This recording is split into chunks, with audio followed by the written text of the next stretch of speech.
Hello, and welcome to Nameless Studio. Today we're going to be putting the finishing touches on our 11 by 14 encaustic landscape piece. So with that in mind, why don't we go ahead and get started.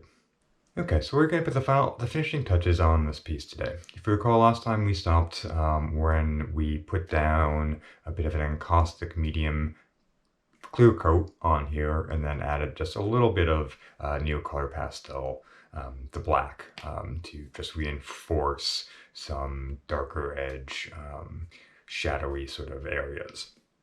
Now we're going to go ahead and kind of put in more of that foliage and natural sort of detail. Right now we're doing some white transfer paper. Putting in some lines here, not doing my normal gridding sorting lines that I tend to do, more organic lines, in this case, kind of to mimic in somewhat of a way, kind of like birch trees, getting a little bit more of that whiter, lighter element in here to break up all of the green tones that we have going on here, because we have that dark black. We just need more to kind of offset just a little bit more of all of the similar tones that we have going on here.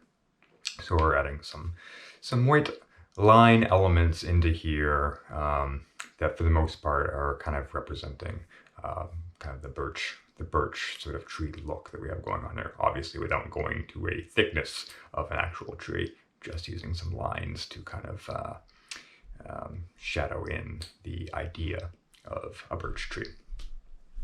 So doing that kind of along the banks, not being too careful about where I'm putting down some of these lines, mostly because we can always pull stuff back up with the X-Acto knife if need be, and erase and move marks as I see fit. So right now I'm just kind of like nature would be doing itself, just sort of letting the lines fall as they may, so to speak. So trying to build out at this point a little bit more dimension and giving things making things feel a little bit more well-rounded in scope, rather than feeling more just like flat paint panel, is what we're more than anything else trying to do at this point. We have all of our parts and pieces sort of in place. Now we're just trying to shape and tone a lot of these areas to feel much more voluminous and full. So now we're adding a little bit more of that black Neocolor into the mix.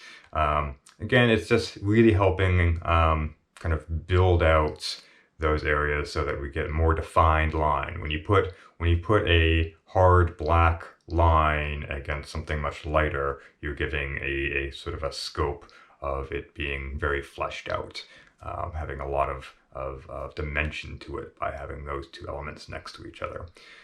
So that's what this is doing, trying to strategically put some black lines and markings, especially close to some of the lighter, brighter elements, to really help hone in sort of planes of foliage.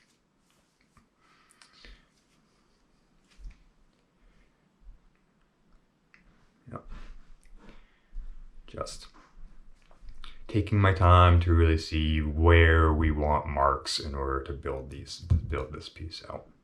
A lot of art, and a lot of what you're seeing on the cutting room floor, so to speak, in this sense, is there is a lot of time where I am just looking at a piece. I'm not actually making any marks. I will spend up to an hour, if not longer sometimes, just looking at a piece, trying to figure out where those next marks are going to go.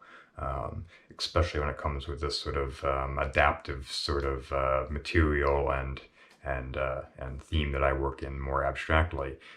As you're building layers, sometimes they may not go how you think they're going to go, so you kind of have to reorient how you think your layers are going to play out after you build a couple.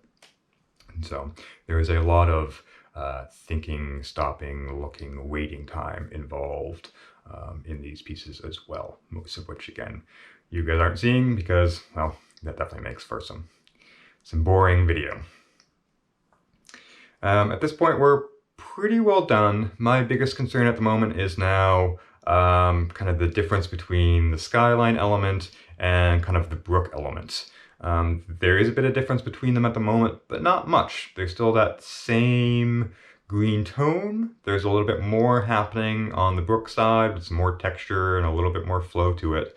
But I want something else in place to really make it feel like a completely different element than that background sky. So we are going to be adding quite a bit of transfer paper lines to this bit to really help disassociate it from the sky elements because they are so similar.